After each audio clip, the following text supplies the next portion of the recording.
until we try a different saddle on you, okay? We don't want to bruise your poor bum. Let's go ahead and get into the connection here. Help her soften into it, inside leg.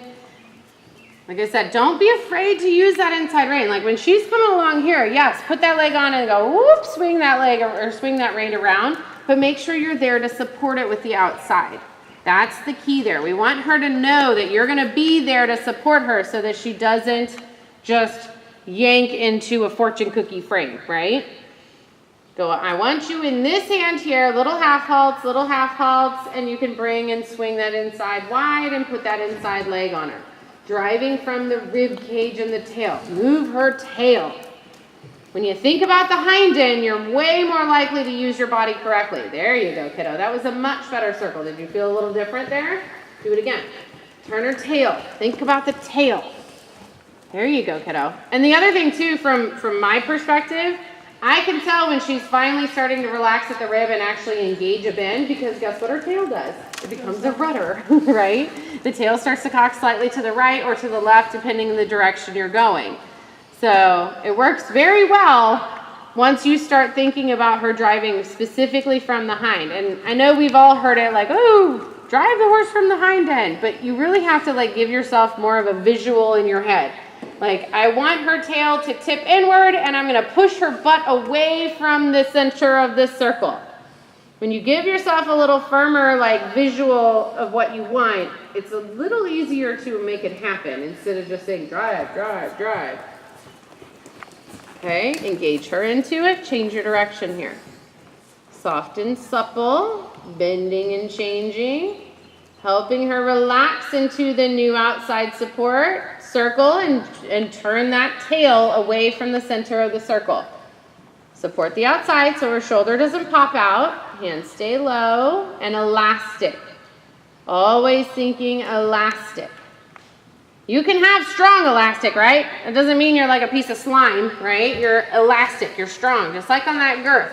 It has this very taut elastic. It gives a little, but it's not going to let you pull it so hard that it's going to break away.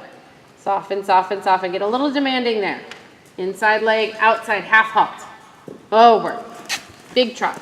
Active trot. Do another circle until she relaxes that neck downward. I want you to get a little wide with that inside hand. Inside leg, push her tail away. Push it away. Outside rein, engage. Circle again. Until you get something from the base of the neck. Outside engage.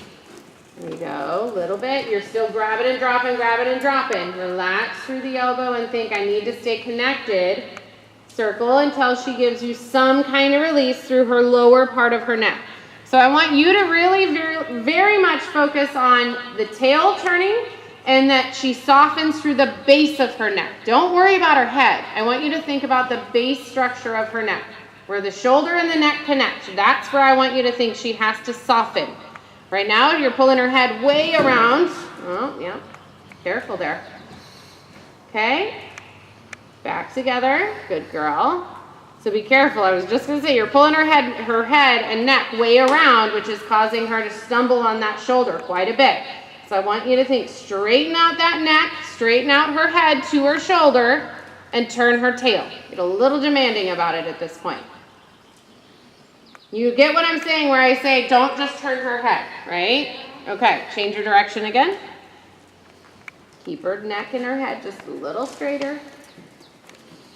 Turn her tail and ask her to rotate. Outside, half halt, half halt, half halt. Through the elbow, through the bend. There you go. Good, good, good. Straighten her out. There you go. Having a moment there where she's like, no, I know we're done and I'm just going to blow you right through this. But I want you to really take this moment to show her, no, you're not allowed to do that. Okay, circle again, change your direction. Oh, watch those legs. She's getting away from you, right? Breathe for a second. There you go. Get your legs under you. Good. Give her a scratch. That wasn't perfect, but it was much better than it was. Change your direction. Easy. Keep those legs under you. Rotation. She's getting away from you. Check back and ask her to walk for a second. Get your body situated. So your legs were definitely getting in front of you. Could you feel that? No? Okay, so when you start feeling like you're grabbing at her face, your butt's getting behind you and your legs are getting in front, that's when you start losing your ability to stay structurally strong, okay? So take a second to walk, get her into a frame here at the walk. Turn her butt, keep her neck straight with her shoulder and turn just her butt.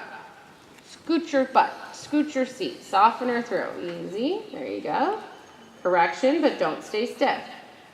Okay, so turn again. Don't let her head turn. Keep her head straight with her shoulders and turn just her butt.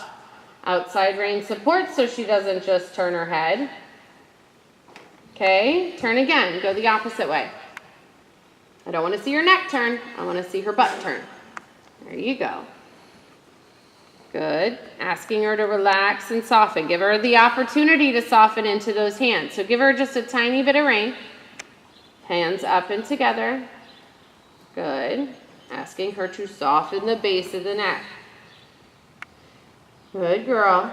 Walking. Good.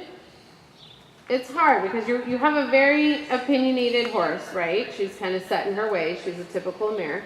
She definitely has her thought process that she feels when she's done or when she's tried enough, she just shuts it off, right?